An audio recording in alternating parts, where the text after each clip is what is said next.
à tous, vous écoutez l'analyse, une émission de Maison Pakam. Rote tombée.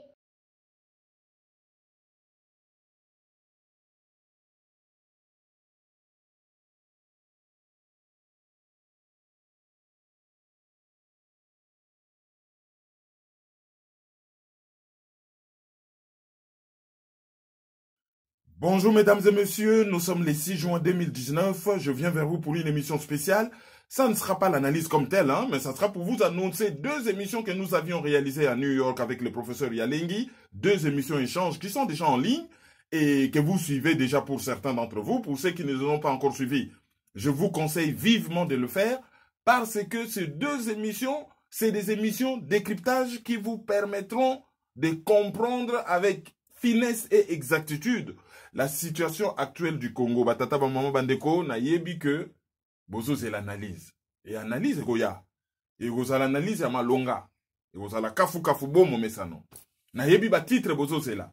Bozo c'est la interview oyo Félix Tshisekedi asalaki na RFI France 24. Toko lobela yango. Forme, fond. Toko lobela conférence de presse oyo Félix Tshisekedi asalaki na Bunia devant ba confrère nabiso ya presse nationale et ba misusu ya presse internationale bazalaki. Toko lobela ba festivité ou ba manifestation oyo esalamaki le 30 juin na discours ya Félix Tshisekedi à l'occasion à date wana. Et toko relier yango peut-être na indépendance des États-Unis oyo esalamaki le 4 juillet. Toko beta masolo ya Léopard. Ndenge nini makambo na bango ezokende. Toko beta masolo ya Minembwe. Pourquoi Minembwe ça na Congo bakomi kokende kobeta masolo ya Minembwe na Rwanda? Tokobeta masolo ya Fayulu. Oh, Fayulu akomaki lettre moko boye, andimi Tshisekedi, azosenga ba travailler na ye. Eza nini? Tokolobela yango po toyebi ke bozo zela.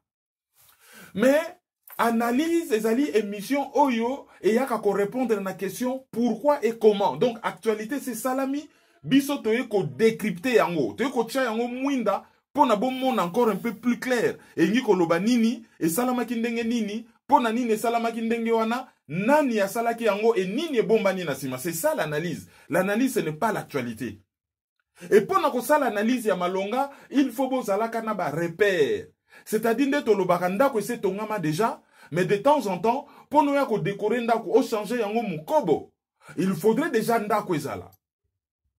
Yango na de temps en temps to rappela kabino ke ndako ezali, to rappela kabino but ya combat na biso. But ya combat na biso ezali Congo ezali occupé, il faut libérer le Congo. Théâtre de vaudeville oyo ba imposer biso o Botswana, Fayulu boye, théâtre, cour constitutionnelle, ba invalider, ba songisi mutu boye. Wana nyonso ezali lokola ozali na kochela mutu ya maladi maquillage. Mutu azan hôpital azobela, azana besoin ya kisi po abika.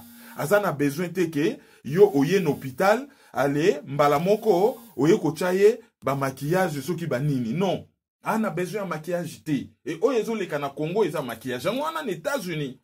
To solo laki na bato ya mayele ba oyo ba yebi. Bato ya mayele ba oyo ba yebi lokola ba professeur Yalengi. To solo li na professeur Yalengi sur deux émissions. Première émission a démontré les biso preuve à l'appui que Congo, Congo, c'est un État qui a été créé par les États-Unis à l'époque du président Chester Arthur. Chester Arthur. Ça a été créé à cette époque, avant même la conférence à Berlin. Et que le drapeau et l'association du Congo est participé à la conférence de Berlin. Pourquoi les États-Unis a créé ce pays?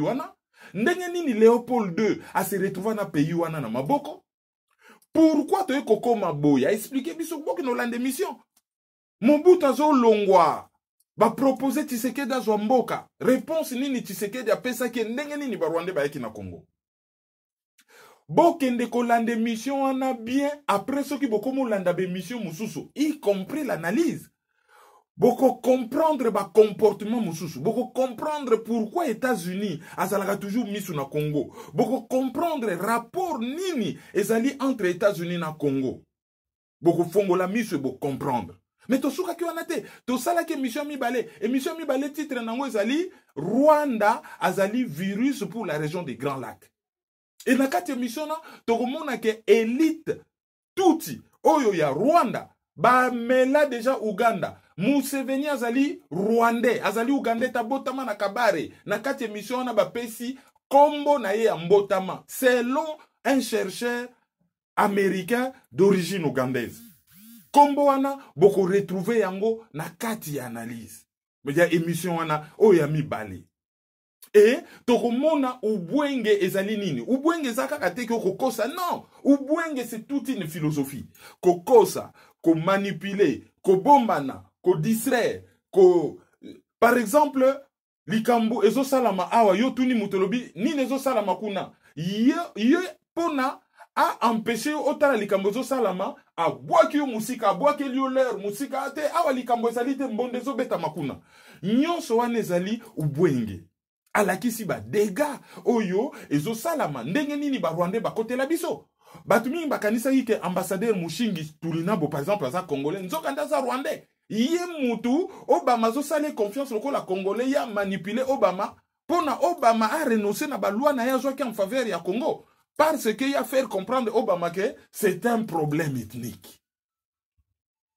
Bolanda émission wana boko comprendre. Boko mona ke bati misusu ba professeur bokanisa ke baki ba congolais ba bimisi bango na poisa ke bazali ba Rwandais. Bolanda émission wana ena yebi bozo zela ba commentaire ya émission enquête exclusive ya M6.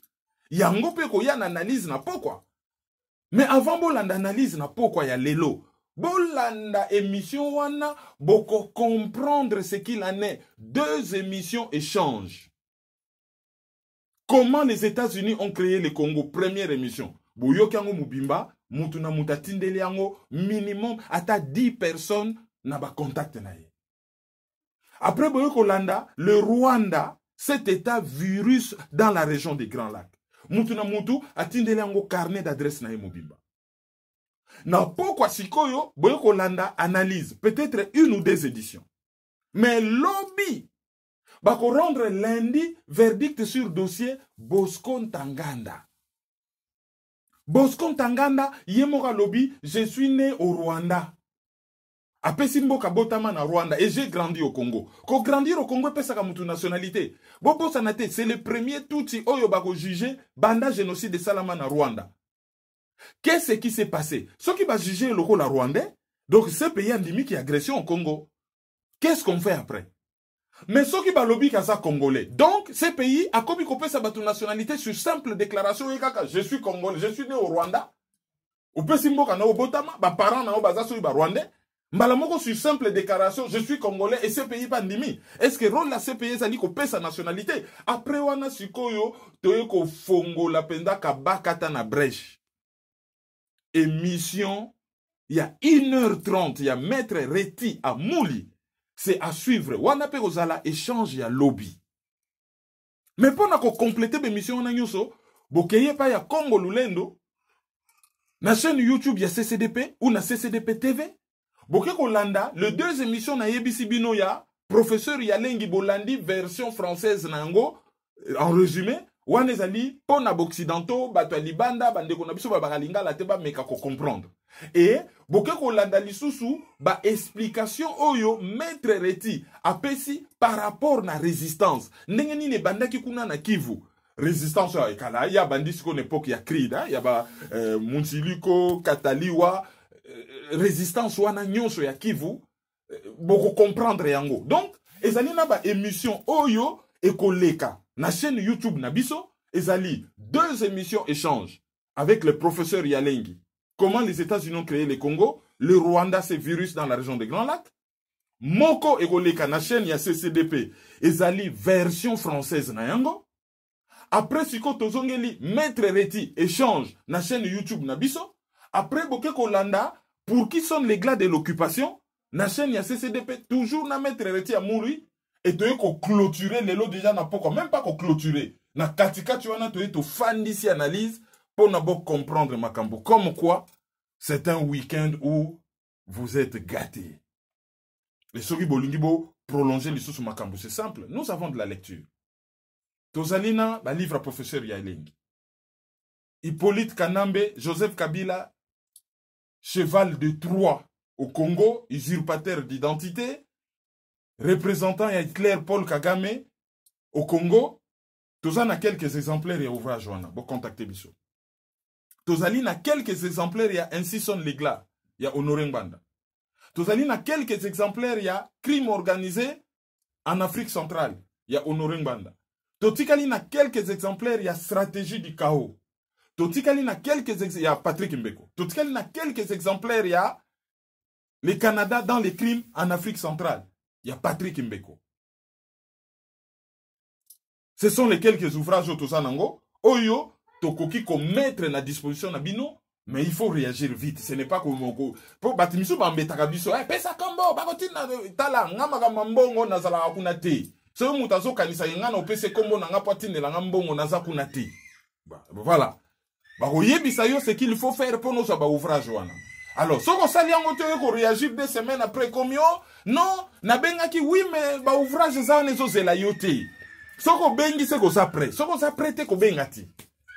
Voilà les quelques informations très rapides qu'on peut sabino. Ba numéro na biso à téléphone ezali 0033 763 55 38 46 ezali pe na WhatsApp 0033 758 469 414 wana ezali lika mobile ya France. Bo chargeant on a ba unité po yango to salelaka po na ko benga batu bazali na Congo tina minembo. PayPal na biso pour ceux qui veulent soutenir certaines de nos activités. Po to somba kapé ba livre po na to pesa yango bato yo bazo compter neti to moni muta MC ça se trompe pas qu'une émission na salaki. Il faut to tinde la yeba ouvrage. Bo tchembon on a PayPal, on retire cet argent, on commande des livres. Tant on te reçoit rendez-vous na M6 na rédaction to ke to tikeli bango ba livre. On a France 2 un peu partout. Donc, il faut agir. Voilà. Donc, ce sont les quelques informations. On a appelé Sabino. Beaux abémissions, na boyo kango, lelo, samedi, dimanche, et beau partager yango comme il se doit. C'était Kerwin Maïzo. L'analyse, c'est ce soir. Merci beaucoup. Au revoir. Merci beaucoup. Merci beaucoup. Merci beaucoup pour tout ça.